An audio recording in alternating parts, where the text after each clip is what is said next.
Saludos amigos, Kash, your president and CEO of Kash International Luxury Real Estate. Hey guys, how are you doing out there? Hope you're doing well. What I'm going to be doing today is I'm going to be sharing an actual client call. It's an introductory call. I'm not going to be sharing the name of the individuals, but they're from Canada, okay? And they're going to be having a discussion with me about moving to the Dominican Republic. Okay, we're going to be talking about a bunch of different topics just based on our precursor conversation.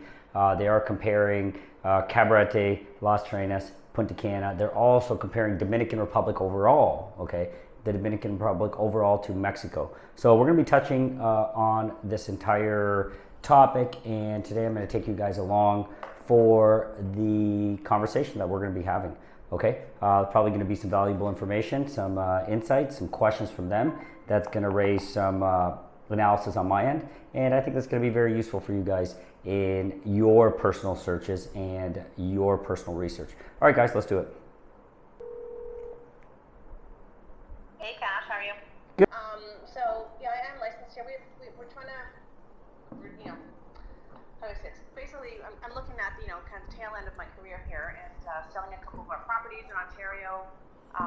We're working on a couple things, but they haven't happened yet. So I can't really give you a true budget.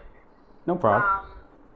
Our goal would be to look at something short term right now that would be an investment property that would allow us to visit when we want, explore, rent out when we're not there. Got it. Mexico is also an area we're looking at. We do have our permanent residency in Mexico, so I see. Okay. I see. Yeah, it's another option for us, and I can work there. So, but right now the DR is really drawing a lot of attention. I have friends who've done it, and it's kind of been on our radar. So we're just exploring it a little bit more and more, and then your name keeps on popping up. Got so it. Here we are. Okay, got it. So I just tried to jot down a couple quick notes while you were talking there. So that being said, so as I started doing a deeper dive into the market and really starting to feel the aspect of it not being regulated, so there is no MLS. You can find listings from that are 25 years old, listings that are completely inaccurate. I've actually found, I own multiple property here in Las Terrenas as well. I also own in Santo Domingo, and I'm about to purchase in Cana, right off of Punta Cana. What I started to find, I actually have found my property listed on other sites that we've had to contact, say I own this property and it is not for sale. So the lack of scrutiny on that is profoundly amazing. However, that being said, that's where somebody like myself, who's approaching it in a different light, is able to really provide a strong level of transparency and comfort to North American investors specifically, right? Canadian or US. So that launched our company. That launched me diving deep into the entire, saying, I can help people buy property here. It wasn't part of my plan when I was coming down. I was planning to be more so on the developer and development end. And then one person at a time started gravitating towards me. And then here we are now talking with you a few years later. And I've probably helped to the tune of maybe getting near 1,000 people make the shift, whether it's purchase property or make a full move with their family. In some way, shape, or form, we have guided them in safely and securely making that transition. What does it take to get residency down there? The residency process. Okay, so let me explain that to you really quick, because you do have it in Mexico, which I'm really intrigued. How did you end up with residency in Mexico, and why did you do that? Thinking, wise thinking, because we do see it as an alternate way of leaving Canada eventually. Plan B. With PR. With PR, yes, Plan B. We have another passport too for another country. Nice, good for you. Wow. Living and working down there is an option. It's an easy commute back to Toronto for work if needed, and just we see it as potential. It's a growing, emerging economy, but it's probably already emerged quicker than we expected it to in the last 5 years, maybe pushing us out of the market already. Yeah, you know what? I did the same thing, because that was kind of my search. I literally went all over, not all over the world, but I went to a lot of places. I spent a lot of time in Barcelona and Spain. I went to Mallorca. I went to Valencia. We spent some time in Paris. We Spent a ton of time. We're going to touch on Cabarete. I know you mentioned that. I had really spent a lot of time over the past about 17 years or so. I was thinking about buying property way back then and started researching Cabarete. Never pulled the trigger on that, and I can explain a little deeper my thoughts on Cabarete Sosúa area, something that you might not know. Mexico was not one on the top of my list. I did get married in Mexico, but it wasn't top of my list. One of the reasons Mexico didn't really come up for me was partially the reasons you're saying. The other reasons were there is a notorious effect of the drug cartels. If you're talking to anybody from Mexico, like I have a few people that work for me in Canada that are from Mexico, and it's commonplace to say they lost somebody to the cartel. I just feel that is prevalent, where it's not prevalent in the Dominican Republic. I also didn't like the U.S. Influence. I feel the U.S. has quite a bit of influence there in Mexico still. I don't know what your opinion is on that, but I do feel like that could be a Plan B issue. Well, they're the biggest trading partner to the U.S. now. Canada's now in third place. Okay. So there's definitely some influence. Mexico has gone through an industrial revolution.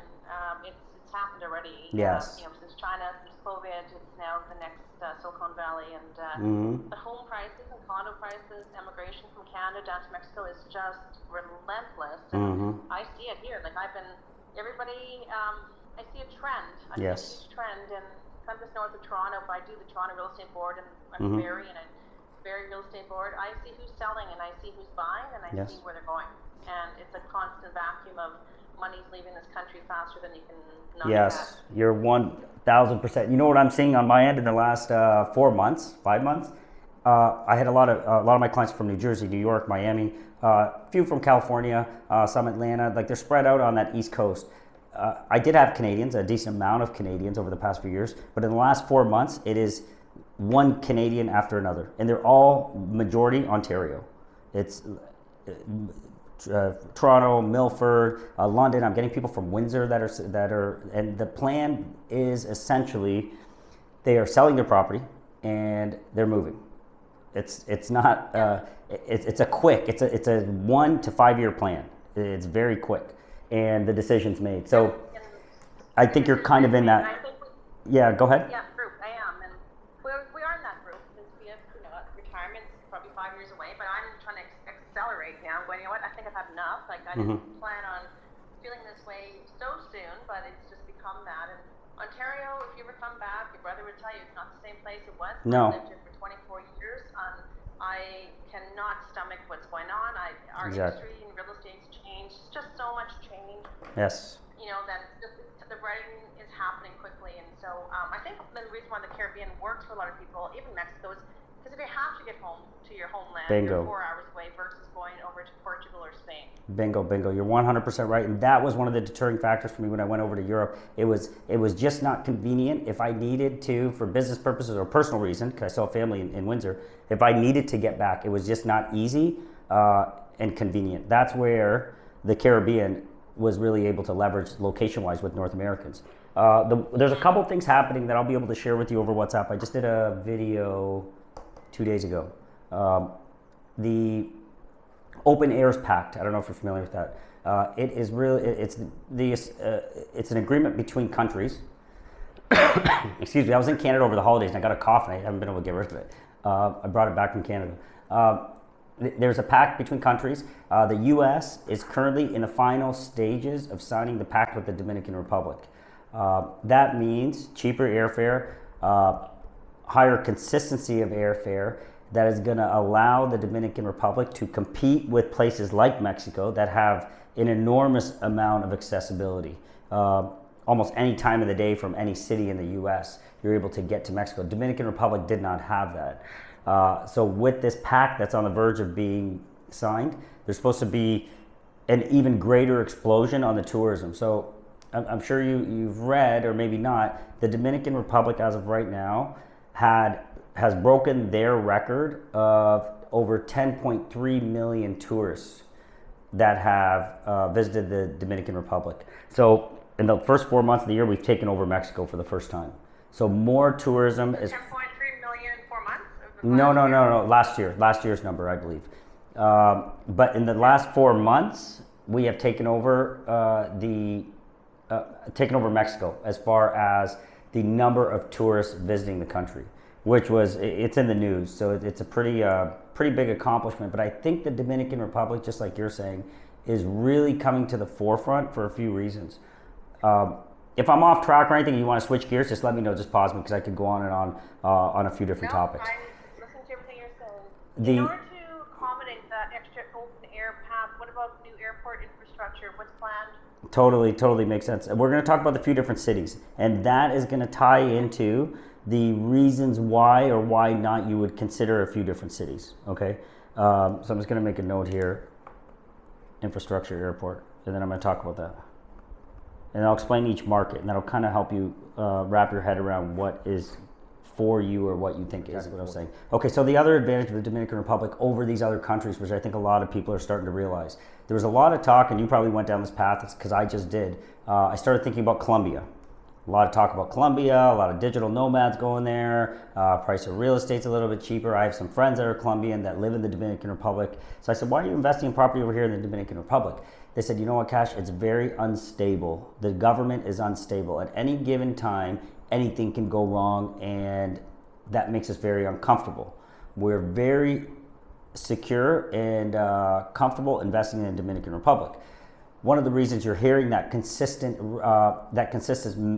message being delivered is because the Dominican Republic, if you look at its past, the political parties are essentially aligned. There's no right wing, left wing. There isn't these big disagreements on policy and procedure. They're subtle. Overall, they want to drive the economy in emerging market, and they want to enhance tourism.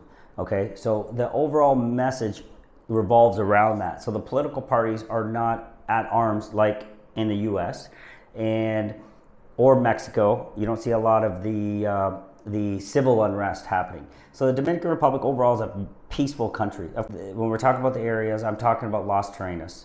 Okay, so what I can do really quick as a side note, because it'll kind of help the discussion as we go along, is let me explain the three cities or the three areas that you brought up. You brought up Cabarete, okay? Then you brought up obviously Las Terrenas, and then you're going to bring up Punta Cana, and then I'm also going to talk to you a little bit about Cap Cana at the same time. Okay? Where's that? Cap Cana? Cap Cana is right beside Punta Cana. Okay, it's okay, what about you know that where Las Terrenas is, you go Samana, is it? Okay, what's so that like? yeah. So let me explain Las Terrenas. Las Terrenas is so if you're in Michigan, okay, it's kind of like saying it's like having a city called Michigan and the state called Michigan, or Ontario, and then the city's called Ontario. There's some confusion that happens with people at times when they say Samana. So when you're referring to Samana, you're referring to the province, okay, the peninsula of Samana. Las Terrenas is a city inside there. However, there's also a little city called Samana inside Samana. Okay, so very often people will say, I'm going to Samana, but they're actually going to Las Terrenas. Just so we're talking the same language.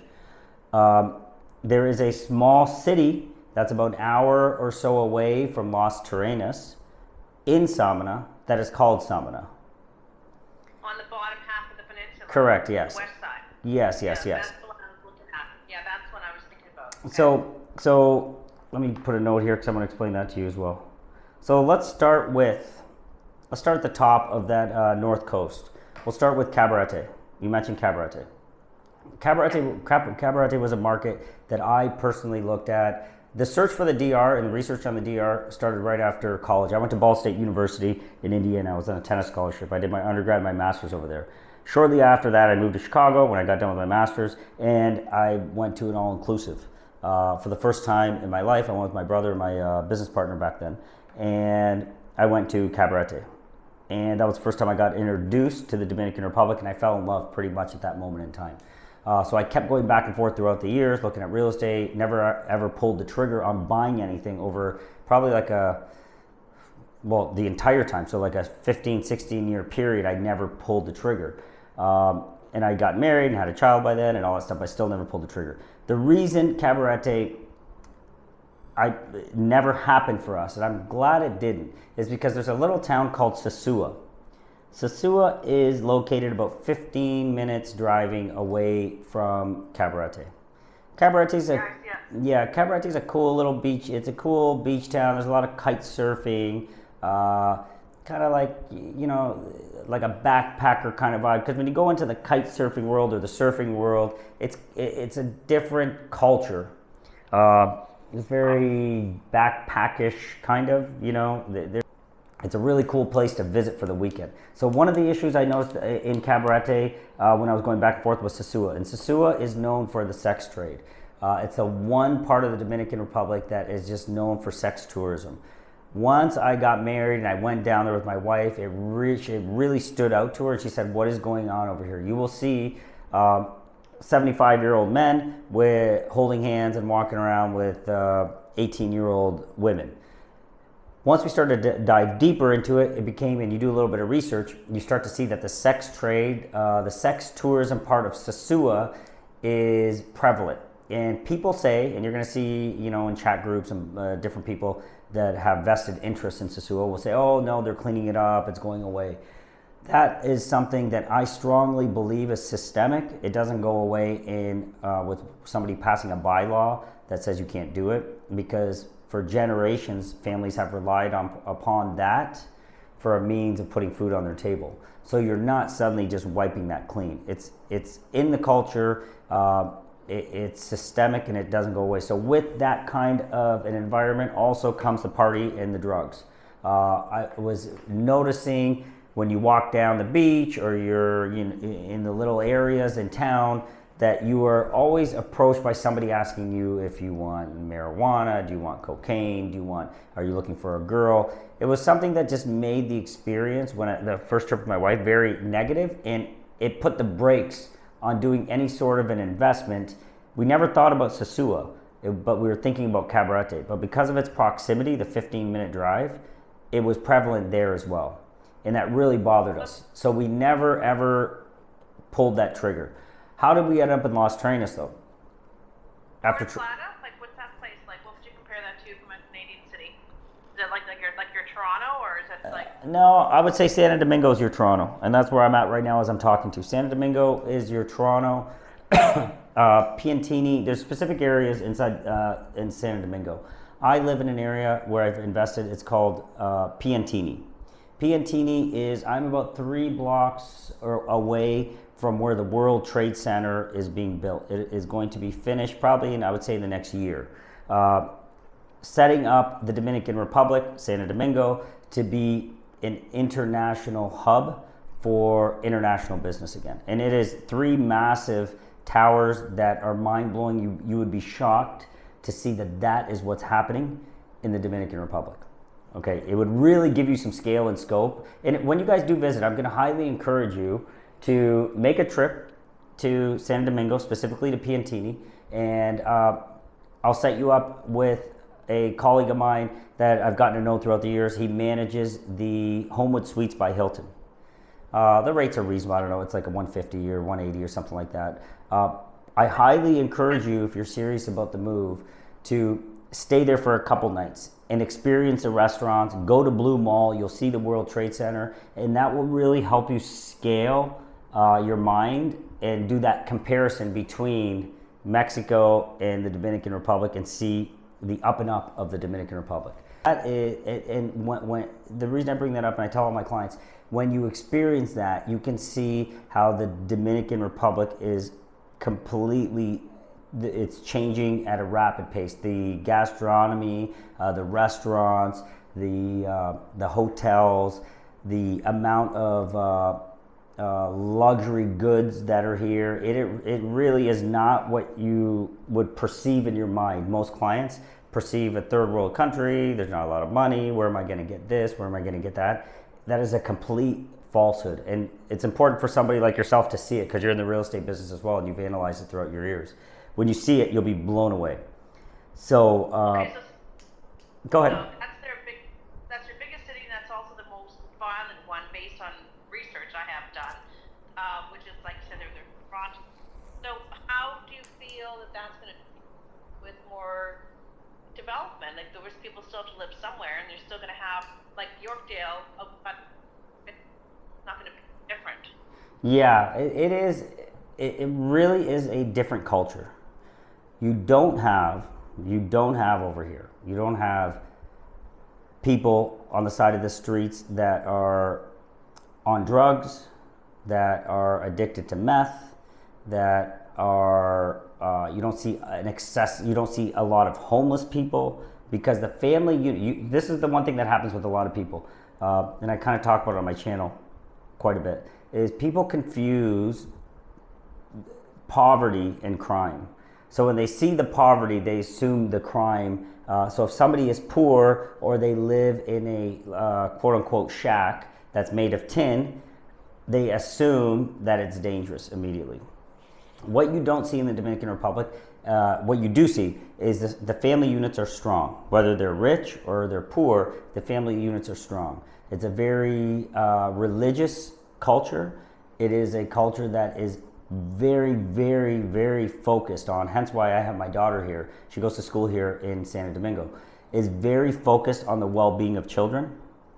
Okay, the children and women are a very high priority outside of, and that's where Sosua is a very unique beast in the Dominican Republic. I don't know how Sosua was able to get to what it was, because overall, and you'll notice this right away when you come down, the Dominican people really, really care about women and children. It is not as unsafe as you will read, because if you go out at 2 o'clock in the morning on a Saturday in Toronto and go wandering looking for, I'm not saying you do, I'm just saying the people that do, that go wandering around looking for women and drugs at 2 in the morning might be the ones that are getting themselves into trouble. The people that are not out there looking for trouble are not getting into trouble. Hence why there's so many North Americans moving into these areas, like Piantini I'm discussing with you. There's another neighborhood right next to it called Naco. There's another neighborhood right next to it called Paraiso. North Americans are moving into these neighborhoods because they feel very, very safe. Of course, there's bad areas, but there's bad areas everywhere in the world, right? Even in Windsor, there's certain areas that I wouldn't go in after midnight. So really, when you do read that stuff and you see it, I would, dissect it a little bit more. Obviously, I'm sure you do. I don't feel, when I go back to Windsor, I feel less safe downtown Windsor than I do here in Piantini. I feel less safe in Toronto for sure than I do here in Piantini. The gun violence, the shooting up in the malls, wasn't there just at one of the major malls there in Toronto, there was a shooting? Well, there's a lot of protests going on, Palestinian protesting right now. Oh, related to that, okay. Taking down and taking over Zara, and the cops are just letting them do it, and they're just demonstrating everywhere. No one's saying anything. Really? So it's really bad. Yeah, it is. And where we live here in Barrie now, it's not. It's funny what you said, because we used to walk the lakeshore all the time, Mm-hmm. 9, 10, 11 o'clock, go for a couple drinks, walk the lakeshore. Mm-hmm. Now, night, it gets dark, God, hoodie, guys up down the floor. No, it's changed. No, and that's Windsor, because I have a penthouse still on Riverside Drive, overlooking the what's it called, the GM buildings there, right on the water. It's beautiful, but surrounding the building is just, there's a difference between being homeless because you are handicapped, you have unfortunately you lost a leg or an arm and you can't work, and that's a different scenario. But what I'm seeing when I go back is able-bodied people that could work but are choosing not to, and have now led themselves down a path of hiding in corners and doing drugs.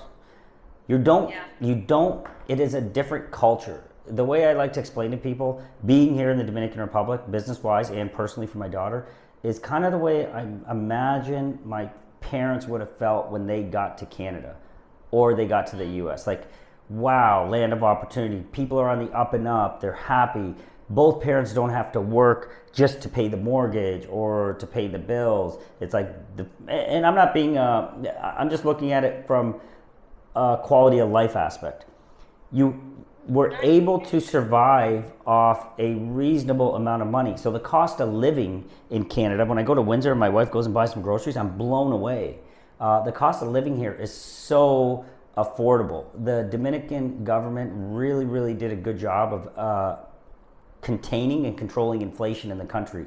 They never dropped those interest rates like the US and Canada did. They were able to manage through that process. So inflationary pressures aren't here. The cost of living is low. Hence the quality of life. So I just see I see it crumbling every time I go, and I see it. I don't know how it gets better, and I think everybody else is seeing that. I think it's too far gone without some sort of major, massive correction that will be enormously painful for people in North America. You know what I mean? Yes, there's definitely something really weird going on. Very weird. I am going to, sorry, I just kind of sidetracked there because I started talking about that, but I'm going to jump back to Cabarete and Sosua really quick. So what I don't like about Cabarete, it's too close to Sosua. You brought up, I was looking at Cabarete. That sex influence and that sex trade and all of that really hindered my desire to go there, because I was going, my daughter's, we got her when she was 2, so now she's 6. I did not want her growing up in that culture or being anywhere close to that kind of an environment. So in that search of going to Europe and trying to make a decision where we would go, because we knew we wanted to go somewhere, Europe was too far. I didn't like the weather pattern. When it's winter in Canada, it was still kind of chilly in some of the parts of Europe we looked at. So we said, you know what, let's check out Cabarete one more time. We first got into Punta Cana. This is during the pandemic. We got into Punta Cana. We said, we'll go ahead and we'll spend, even though that wasn't really our thing, we said, let's spend 7 days here and just relax. We'll stay in an all-inclusive. And then we will drive to Cabarete, where we were going to stay for 2 months at a place called, I think it was Ocean Village. My wife was doing a little bit of research, and in that research on Google, she pulled up a place called Las Terrenas. And when she brought it up with me, I said, yeah, I don't really know what you're talking about. I never really heard of it in all my years of research. It must be a little town. I have no idea. She's like, you know what? It looks kind of cool. Then we started looking at real estate prices, and they seem reasonable. And we would look at a villa, and the next day we look again, and it'd be sold. And I wasn't used to seeing that in Cabarete Sosua, because Cabarete Sosua area was just sitting stagnant, the real estate market. So then we decided, we left Punta Cana. We said, you know what? Let's stop in there for a day. Let's go see what Las Terrenas is like, because we were driving to Cabarete from Punta Cana. We went to Las Terrenas. We experienced it. We got in at night. We woke up in the morning. We looked around, and we said, I can't believe this exists. This is exactly what we've been looking for. At that time, we made a decision, and we actually never left at that time. So we stayed in Las Terrenas. We started investing in Las Terrenas. I started talking to brokers. And that's where, tying into the first part of our conversation, that's where I started to realize that there's a void, and I started doing what I'm doing. I never left and bought multiple properties. I got a big commercial plot over there. I've got I got 3 penthouses there right now.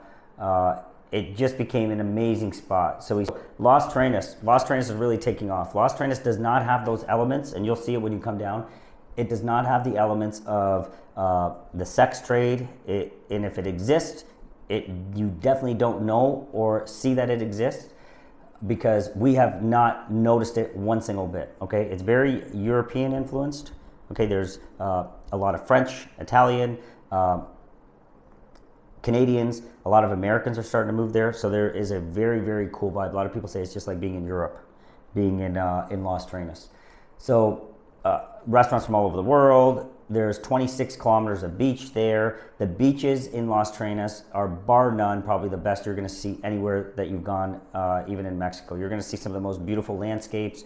You can be up in the mountains, and within 2 minutes you can be into the ocean. So you're really going to you'll really be able to feel that. If that is what you like, then you will fall in love with Las Terrenas. Hands down, I have no doubt in my mind that will happen. What about the from Cosen to Bonita to correct, yeah. That's all Las Terrenas. So you've got Playa Cason. So when you do get down there, just as a heads up, either I will be there or my colleague Bry. He works for me. He's from Minnesota. He moved down there about the same time as me. He has been working with me as a friend and colleague the entire time almost. So the way Las Terrenas is laid out, when you drive into Las Terrenas, the first section is absolutely phenomenal. It's called Playa Cason.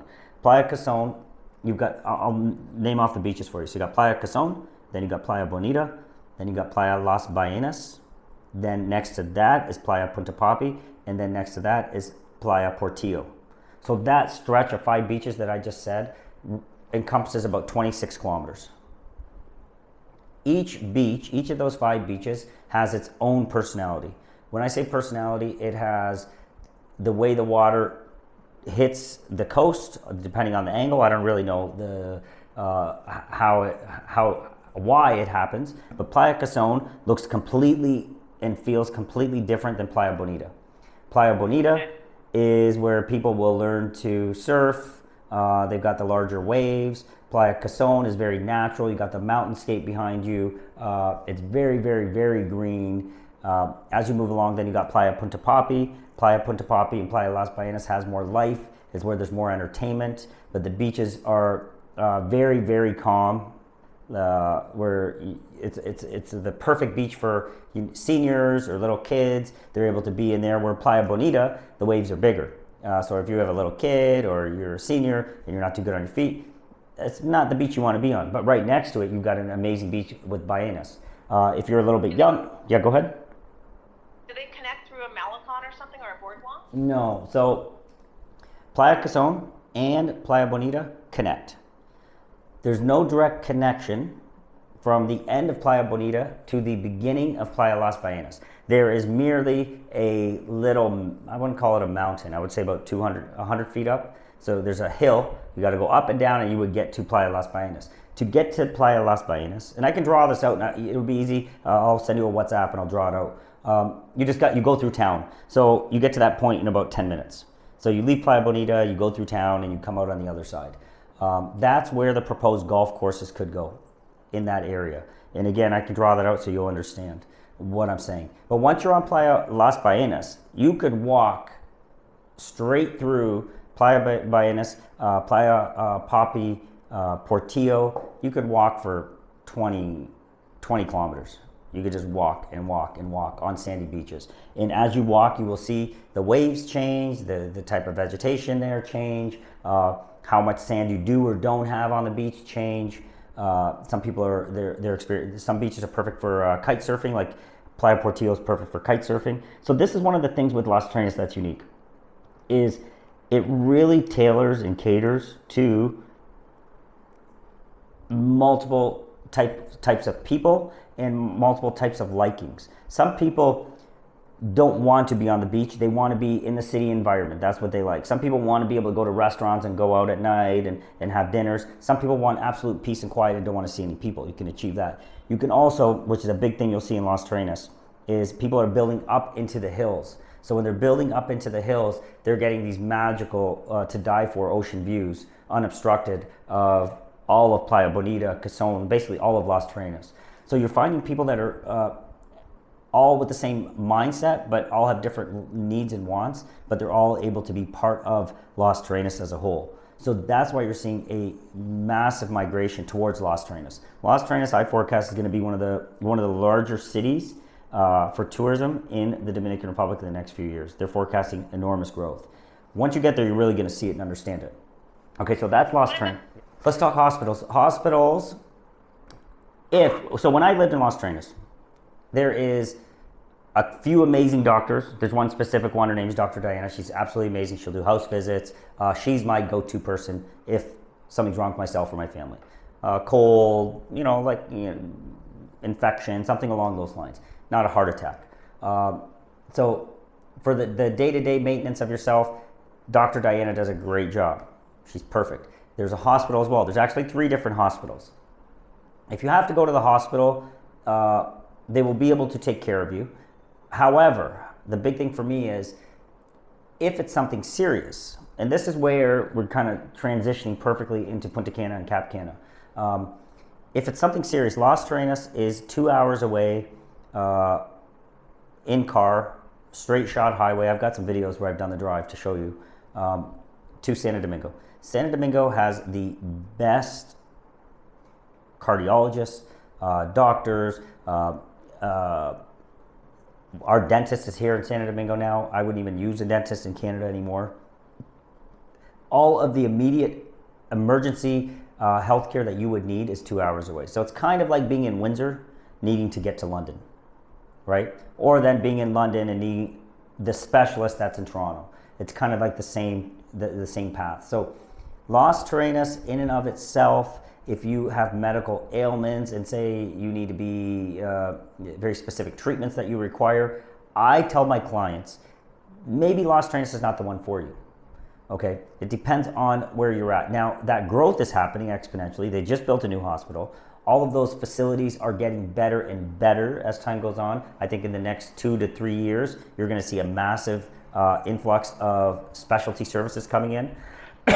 There's talks of a cancer clinic coming up in Las Terrenas. There's a lot of international dollars flowing into that part of the country, not just from external sources, but also internally the Dominican Republic. They're very, very focused on Las Terrenas. However, as you progress, so remember we had talked about Piantini, we talked about Santo Domingo. I want you to see it, then you'll understand it. But all of those services that could be needed in a catastrophic situation are available here in Santo Domingo. How do you pay for that stuff? What we have is it's called Universal. We have our HealthCare card. It costs us about $200 a month. It covers everything. Okay, it covers most of the any sort of medication you buy gets covered. The dentist visit was 90% covered. I think it cost me like out of pocket like $20 or $40 or something like that. And catastrophic. Yeah, go ahead. How do you? So, are you permanent residents there now? Like, what does it look like to be a PR? Is it your investment or time or money or? So the DR, permanent residency wise, that process will take.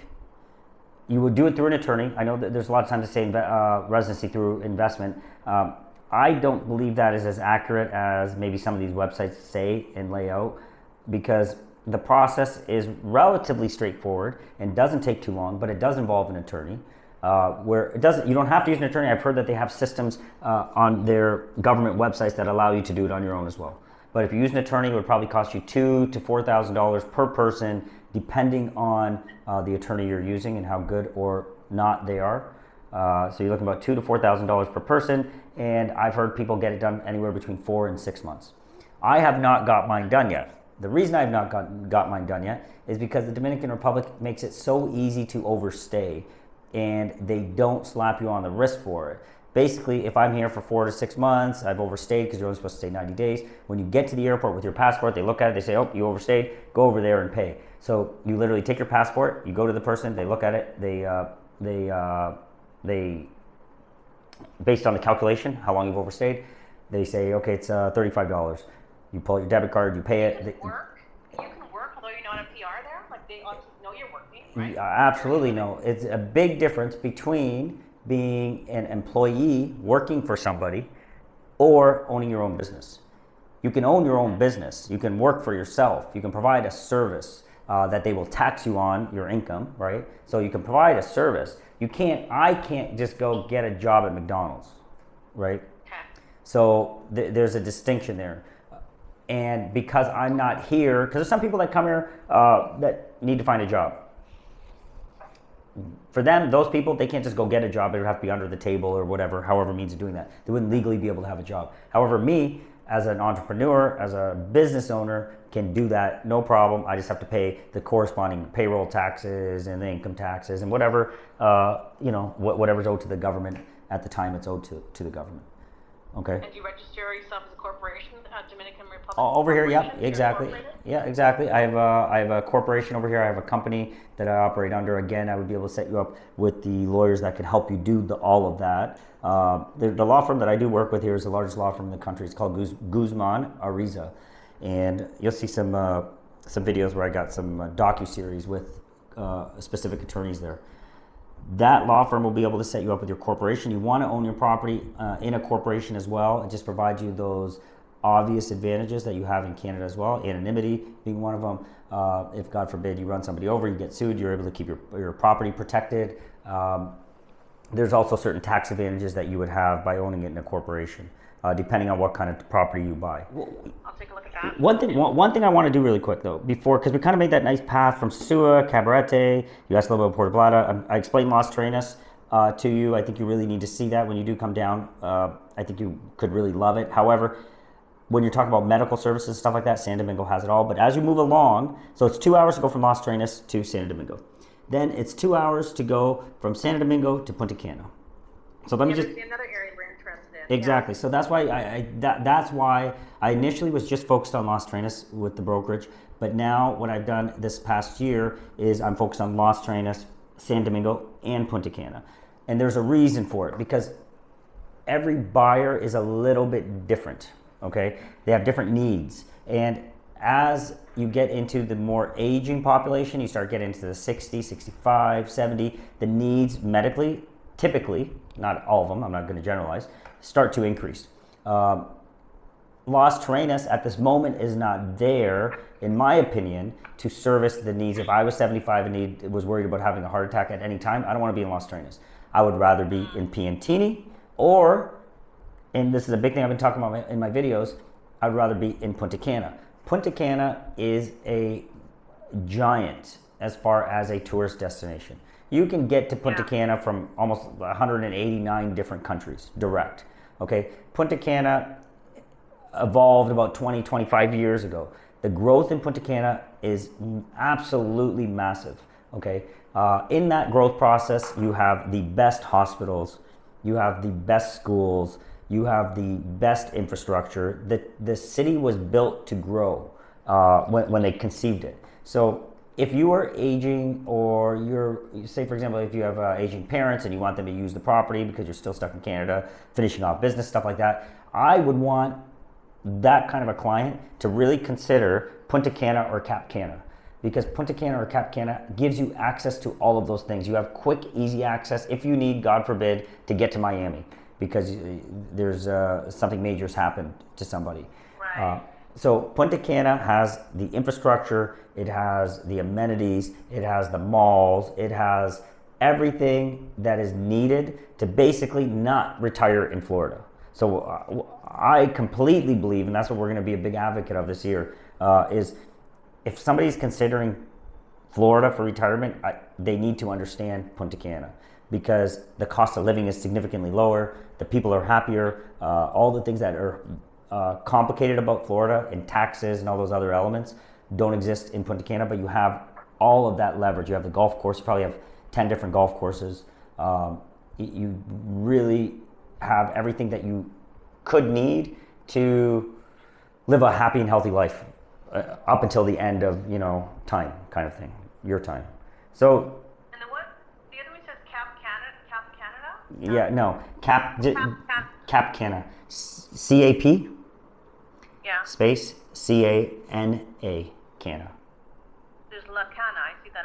I see that Romana. Let me do this. I just typed it for you. Cap Cana. La Romana is up the coast. La Romana's up the coast. Okay. La Romana's up the coast. I just typed it for you. Cap Cana. See it?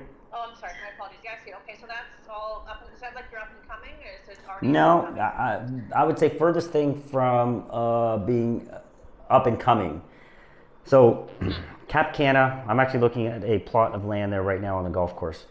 Cap Cana is explosive in nature, completely explosive in nature. Cap Cana is a massive, I think, I gotta look at my stat, so don't quote me on it. I think it's the size of Manhattan.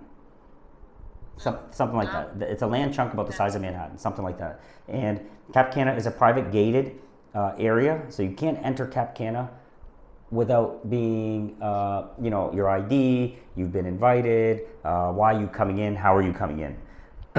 So within Cap Cana, you have multiple resorts. You have the Jack Nicklaus Golf Course. One of the top golf courses in the entire Caribbean is in Cap Cana. It's called Punta Espada. I'm going to type that for you. Punta. So it's obviously more expensive on the real estate. No, this is what's interesting. So you have Punta Cana. Punta Cana is right beside Cap Cana. You almost, if there wasn't a gate and somebody stopping you, you wouldn't even know that you've left Punta Cana and went into Cap Cana. Okay, so Cap Cana has its own school. You know that Margaritaville just opened up there recently. The Hyatt Siva, it's supposed to be the best resort in the world, not in the world, in the Caribbean. That's in Cap Cana. Jack Nicklaus is building another golf course there, so there's multiple golf courses. It really is an area that's completely taking off.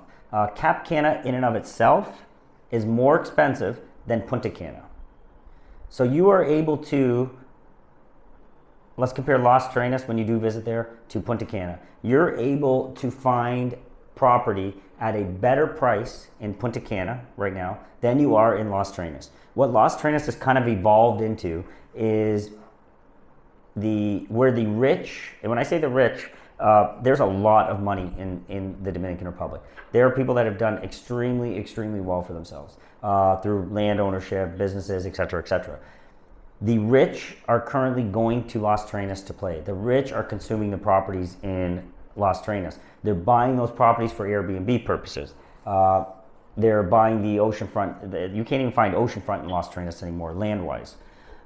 So what Las Terrenas has become is an area where the real estate prices are actually higher than they are in Punta Cana. So if you are out there, you're probably going to be able to get more bang for your buck in Punta Cana. But if you fall in love with Las Terrenas, there's no changing your mind. Like if you guys go there and you see it and you're one of those people that just falls in love with it, it will be the spot, and nobody can ever change your mind on not investing there because it is that beautiful when you see it. So kind of, we covered a lot in the different cities and they're all so different, but it's all still the Dominican Republic. That's what I like. So within a short distance, like I'm scaling myself out and diversifying within the Dominican Republic. I've got my Las Terrenas properties. I got my one in the capital over here in Piantini, and I'm on the verge of getting one in Cap Cana. When I say Cap Cana / Punta Cana. Does that make sense? I'm in that area. It attracts a different buyer. If you go to resell, it attracts a different Airbnb type of guest. It's a completely different market. So that therefore the diversification within the country. God forbid something like COVID. Yeah, go ahead. Where do people fly into to get to Las Terrenas? Where do they have to go and fly into? I'm typing in this thing to you. Alcate. You can fly. Yeah, you're in Toronto. You can fly direct from Toronto Airport to Alcate. Actually, my manager from Canada came to visit me for a week and a half. He just flew out on Saturday to going back to Toronto. Alcate. So that's small one there. You fly direct to Alcate, and then Alcate Airport is only 15 minutes away from Las Terrenas, and it is the most beautiful. I've got a video actually. If you Google it, you'll see the video. It is the President Juan Bosch International Airport. That is in the city of Alcate. When I say Alcate, that's the name of the city. And that you think Air Canada flies into there? Like 3 times a week. And from Montreal. Alcate. You can also go. There's watch my last podcast thing I did. You can also fly direct from Toronto. I think it's 5 times a week directly to Santo Domingo, and I think it's like $190 or something. Like the accessibility to the Dominican Republic from Canada and the U.S. is about to explode. So that's only going to add to what we're seeing right now. I'm just going 566 Air Transat. And then it gets you take a coach bus up the coast, east or west. Are you referring to flying to Alcate? Well, no. If you flew to Santo Domingo and you went to Correct. Las Terrenas or to Punta Cana, yes. You could make it without me just coach bus. You know what? I'll help you guys. I'll guide you on that. I'll connect you. There's a car service. I just used it actually. There's a car service that I use. They have the best vehicles and the best drivers and Wi-Fi and all that stuff in their vehicles. I would use a car service to go from Santo Domingo to Las Terrenas. 2 to 2.5 hour drive depending on the time of day, and runs you, I think, around that 160 to 180, 190 depending on the time of year. So that's what I would use to go from Santo Domingo to Las Terrenas on your first trip. Once you get acclimated and you know what you're doing, you just hop on the bus and go, and it costs you $10. And it's perfectly safe, absolutely safe, and It's like a Greyhound bus. So there's So options. what do you think about the beaches going up on the north side of Bavaro? I've read about that a little bit. Beautiful. Bavaro, Yes. good, bad, okay, same as To- Cana? Okay, so totally different. Totally different than what you're going to see in Las Terrenas. The beaches in Punta Cana and Cap Cana are your stereotypical, white sandy beaches, which is beautiful. I love it. As of late, I've been falling in love with the beaches in Punta Cana. It's your stereotypical white sandy beach. The one thing that Punta Cana and Cap Cana, that coast has as an issue is seaweed. They call it sargassum. So they have all these controls and measures in place to reduce it. So they have vehicles that will scoop it all up first thing in the morning. They'll clean it up. They have nets out in the ocean to stop it. But nevertheless, it's one of the bad points of the beaches in Punta Cana. But the beaches are still absolutely stunning. The beach, the sand is phenomenal. Las Terrenas, in comparison, I've only seen seaweed there like for 2 weeks out of 3 years. Depending if there's a hurricane out in the ocean or something big happens, a big storm, you might get a little bit of seaweed. Outside that, there's no seaweed in Las Terrenas. But Las Terrenas doesn't have those long, 100 feet of beach, 200 feet of beach, white powder sand. It's not powder sand, it's a little bit of a darker sand, right? It's equally as beautiful. Have you lived through a hurricane yet? Yeah, totally. The first time, the North Coast rarely gets hit by hurricanes. I think it was like 50 years since the North Coast, being Las Terrenas, got hit by a hurricane. About a year and a half ago, we got hit over there. Maybe it was a Category 2 or something like that. Las Terrenas is uniquely built. I see Florida, when they get hit, just everything floods and it's game over for a while. Las Terrenas is, like I said, very mountainous. So the mountains are very close to the beach. So what we saw in Las Terrenas, the wind hit hard, okay, normal hurricane. Any of the damage was really related to trees falling because a lot of the trees had not been hit by a major storm. And the tree roots don't grow down, they grow wide. Like in Canada, the roots go down. Over there, they just spread. And because it's sand underneath, right? A lot of the areas. So because of that, a lot of the trees that were able to grow for 30, 40 years without a major hurricane, they tumbled, they broke power lines, and they did 90% of the damage. Outside of that, there was really no flooding. All the water flowed right back into the ocean.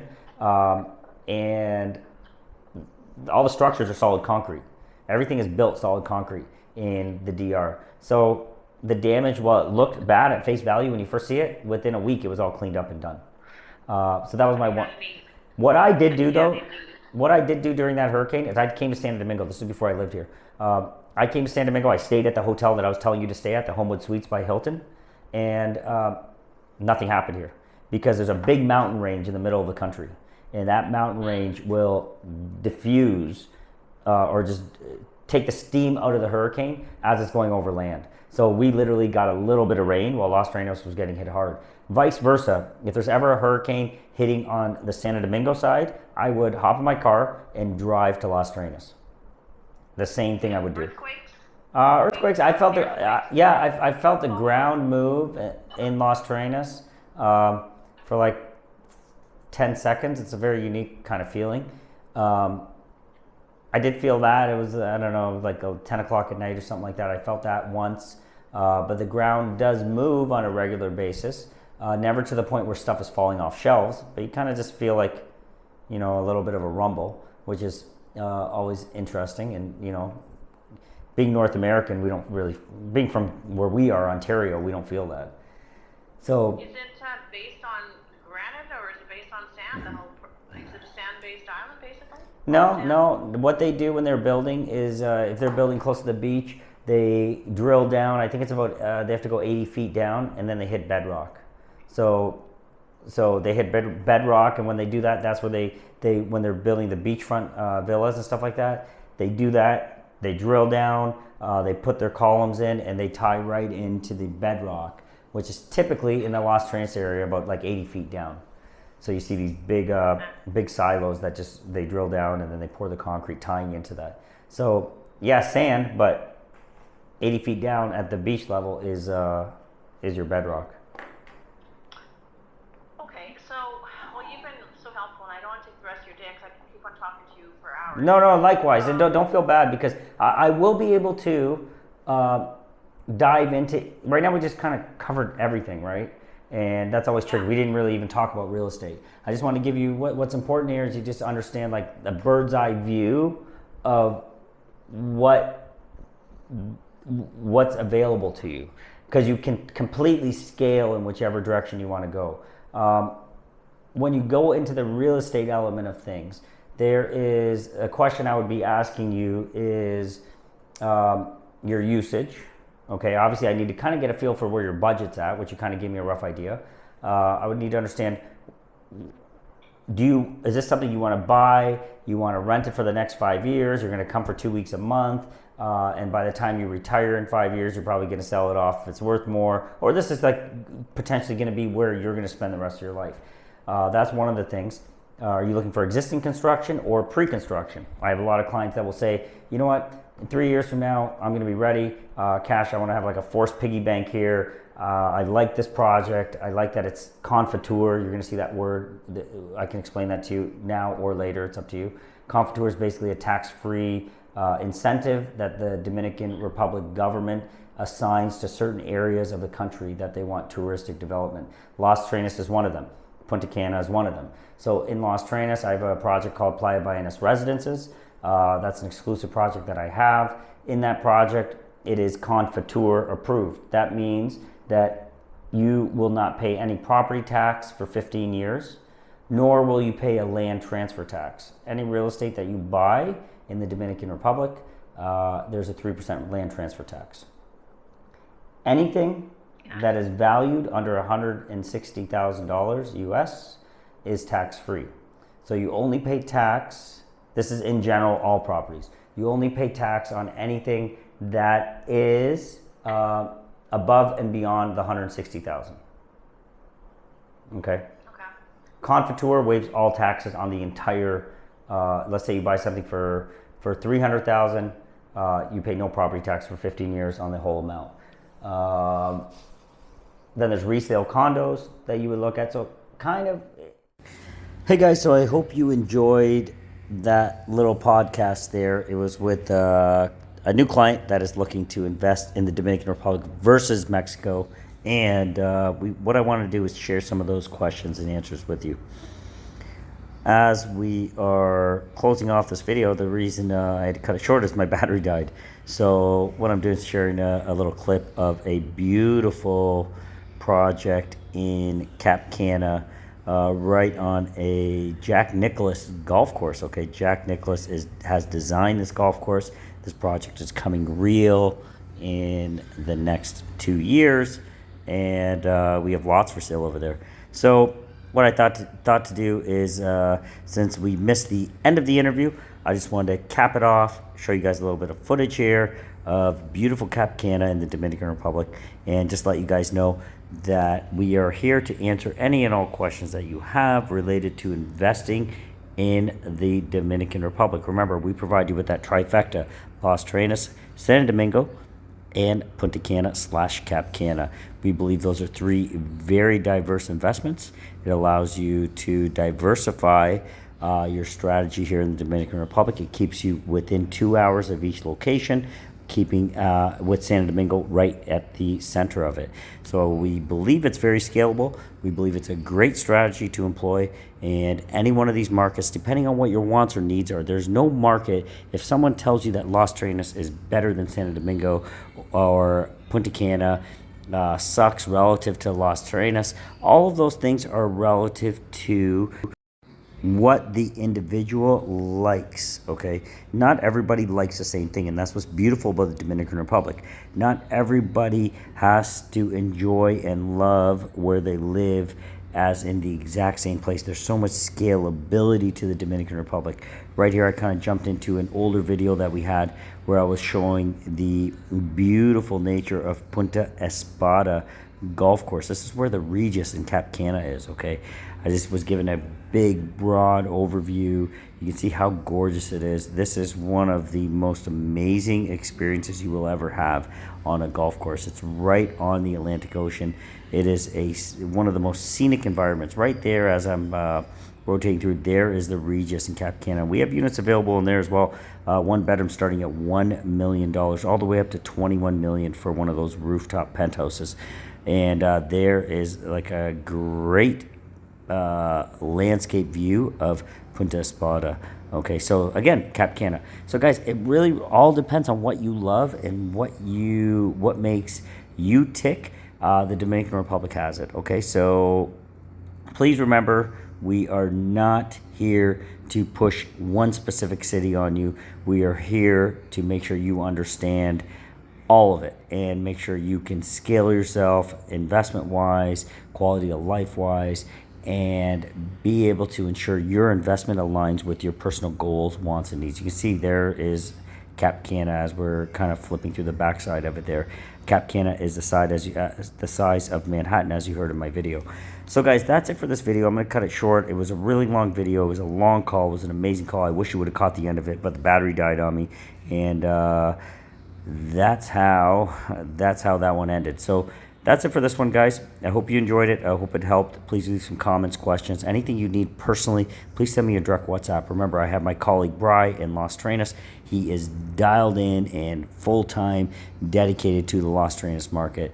Then I now have Sam. He is in the Punta Cana and Cap Cana market. He will be here to help and guide you, focusing on the best projects for us North Americans. Okay, guys? That's it for this video. I hope you enjoyed it. Please remember, like, subscribe, and share. Get the word out and make 2024 the year that you can say you love where you live. All right, guys, on that note, I'm going to let you go. And remember one thing: love where you live. If you don't yet, make 2024 the year that you will. All right, guys, thank you so much for joining us here on the channel. Talk to you soon.